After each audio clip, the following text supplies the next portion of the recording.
Assalamualaikum warahmatullahi wabarakatuh. Perkenalkan, nama saya Muhammad Sunardi dengan NIM D1A1211048, jurusan Agribisnis Fakultas Pertanian Universitas Salatiga. Baik, di sini saya akan menjelaskan tentang sumber historis, sosiologis, dan politik tentang konstitusi dalam kehidupan berbangsa negara Indonesia. Mengapa manusia dalam bernegara membutuhkan konstitusi? Menurut Thomas Hobbes, manusia pada status naturalis bagaikan serigala hingga timbul adagium homo homini lupus, artinya yang kuat mengalahkan yang lemah, lalu timbul pandangan belum omnium contra omnes, atau perang semua lawan semua. Hidup dalam suasana demikian pada akhirnya menyadarkan manusia untuk membuat perjanjian antar sesama manusia yang dikenal dengan istilah factum unions. Selanjutnya timbul perjanjian rakyat, menyerahkan kekuasaannya kepada penguasa untuk menjaga perjanjian rakyat yang dikenal dengan istilah factum subjectionis. Mengapa manusia dalam bernegara membutuhkan konstitusi?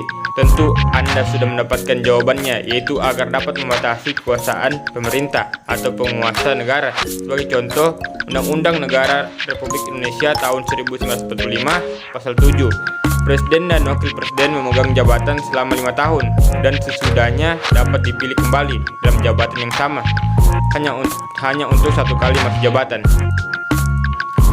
Konstitusi juga diperlukan untuk membagi kekuasaan dalam negara. Pandangan ini didasarkan pada fungsi konstitusi yang salah satu diantaranya adalah membagi kekuasaan dalam negara. Bagi mereka yang memandang negara dari sudut kekuasaan dan menganggap sebagai organisasi kekuasaan, maka konstitusi dapat dipandang sebagai lembaga atau kumpulan asas yang menetapkan bagaimana kekuasaan dibagi di antara beberapa lembaga kenegaraan, misalnya antara badan legislatif, eksekutif, dan yudikatif. Konstitusi menentukan cara-cara bagaimana pusat-pusat kekuasaan itu bekerja sama dan menyesuaikan diri dari satu sama lain, serta merekam hubungan-hubungan kekuasaan dalam negara. Apakah yang dimaksud dengan konstitusi dalam arti sempit dan konstitusi dalam arti luas? Dalam arti sempit, konstitusi merupakan suatu dokumen atau seperangkat dokumen yang berisi aturan-aturan dasar untuk menyelenggarakan negara.